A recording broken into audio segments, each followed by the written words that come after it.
But it starts with company culture. And for me, company culture is like our guide, our conversation guide. It should tell us, employees of a company, how we will behave, how we will communicate with each other. And I think that, in this transparent world, values of a company are extremely important, but we have to take into account that the weakest links in our organization can cause a lot of trouble. I want to share with you the example of Walmart. This is Sam Walton, and he really believes in values, and he built a fantastic company. And he said, look, everyone in my company should treat others with respect and has to show a big deal of integrity and everything. Fantastic.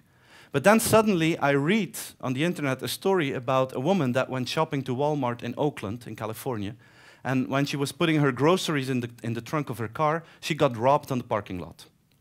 And her purse was stolen, her phone was stolen. So she walks back into the store and she asks the store manager, can you please call the police for me? I just got attacked on your parking lot. And that store manager says, no, I won't call the police for you. And she says, are you crazy, man? Just call the police, I got robbed. But he says, lady, you have to understand, I won't call the police because then when something serious happens here, they won't come over again. Because every hour somebody gets robbed on my parking lot. You have to live with that. This is the neighborhood, it's Oakland, So the woman goes home, really frustrated, and she tells her husband that.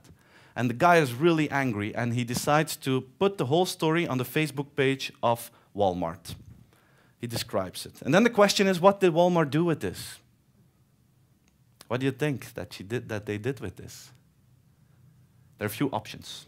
You can apologize and say, this will never happen again, and we will do whatever we can to improve our service. You can say, we will sue you because you attacked our reputation and we will find you. Or you can delete the post. Which one of the three did they do? Buy weapons to shoot the robbers. That's also a solution, yeah. Fourth solution. Which one of the four did they do? They decided to delete the post. That's the easiest way to solve problems, delete them. The problem is, today we have smart consumers, as I said in my introduction. So smart consumers know that bad companies delete that. So what does a smart consumer do? He takes a screenshot.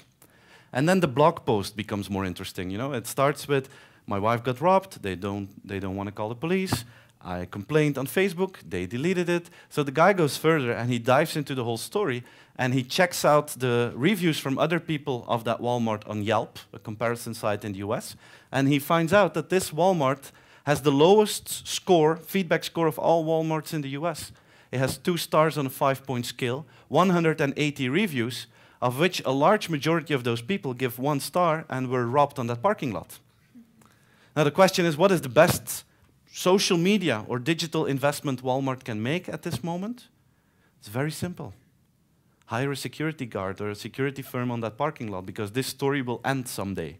There will be nobody more to rob, So culture is sometimes asking ourselves, are we serious enough in doing it? It's more than saying that we want respect and everything. Are we doing it in every small detail? Because I'm convinced that the positioning of our company will be determined by our behavior, not through our communication, not through our marketing team, but through the behavior of our people on the floor. That's what positions your company. And I think we can be a little bit more extreme in that. And to illustrate that, I brought this example. I don't know if you are familiar with this case study. Anyone who recognizes this? This is Tomorrowland. Do you know Tomorrowland? It's the best dance festival in the world, officially chosen by DJs and by visitors. And Tomorrowland takes place in Belgium, exactly. And the fun thing is, people from all over the world fly to Belgium to come to this dance festival in the summer. Last year there were 20 planes. This year we will have 100 planes. And the crazy thing is that in all those countries where those people are coming from, they also have dance festivals with almost the same lineup of DJs. But still they decide to pay a lot of money to come to Belgium. And I was thinking about that. What's the reason? And the reason is that they are not talking about music, but they are talking about an experience. They are saying, how can we create an experience for our community of fans? And we're going to try to think about in every detail how we can create value for our consumers and not for us. And that means, for instance, that they don't need a stage, but they want that they don't need that they don't need a stage, but they need a decor. You know, it has to be extremely interactive. The fireworks that they use are bigger than those fired in Brussels on our national holiday here in Belgium. When you want to sponsor Tomorrowland, you don't have to pay. They don't want money from their sponsors. They are saying create a concept that adds value to our visitors, and it has to be in the atmosphere of Tomorrowland. And you know, the sponsors are fighting to be able to sponsor it. And they spend a lot more money on it than they would have done when they just have to pay something. But those guys are saying, we're not interested in money, we're interested in experience. And they invite the best chef of the Netherlands, Sergio Herman, the best chef of the Netherlands, 3-star Michelin chef, cooks there. So it goes further than hamburgers and fries. When you order your tickets, they send you a box like that. It's not an envelope. Your tickets are in a box. In every detail of the process, there is experience involved. And it's not that it's always costing a lot of money, but it's just thinking about how can we do something special with that. And you know what, for me, a symbol of their extreme vision are the flights. You know, I mentioned that people from all over the world come and fly to Belgium. And their philosophy is the Tomorrowland adventure has to start on the plane. So, dear friends of Brussels Airlines, we would like to have dancers on board, we want to have laser shows on board, we want to have cocktail shakers on board. It has to be a flight to remember. And that's, of course, fantastic. But pure financial people would say, yeah, money is the most important thing in the world, so this is really stupid, because we're investing money in existing clients. How can you be so stupid? They already paid for the tickets. They don't expect this. This is decreasing our margin. Let's not do it. We're going to make more money. But on the other hand, doing this is one of the most or the biggest conversation starters that they had on an international level of this, because everybody on the plane talked about this. And then you can say, okay, but what's the consequence of that? Well, the consequence of doing this 10 years in a row is that they are making a lot of money. They are selling 150,000 tickets every year. And do you know how long it took last year to sell them? It's not completely sure, but it's somewhere between 0 seconds and 10 seconds. Can you imagine like this? 150,000 times 200 euros on the bank account. In November, they had a takeover offer of $100 million from a company in the US that said, we want to have your concept and we're going to copy-paste it internationally. The guys are 29 and 32 who invented this concept.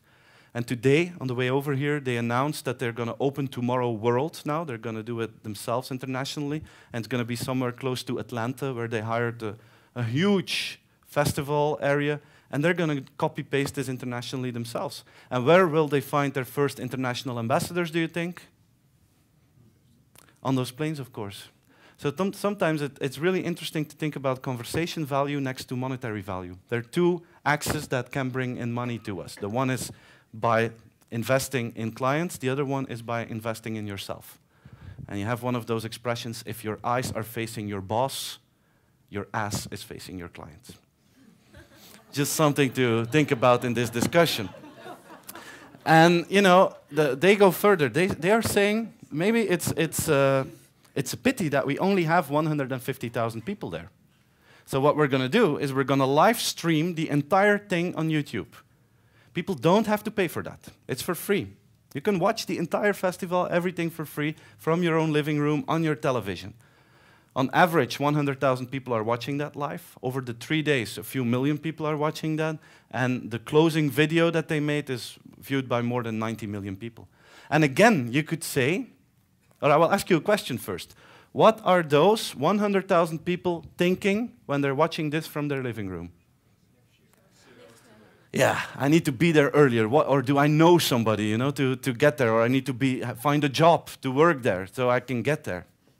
Negative people could think, how stupid can you be? You are giving your product away for free. You know, look at those 150,000 idiots who paid 200 euros for that, and we are sitting here in our living room enjoying it for free. We all know, of course, what people are thinking.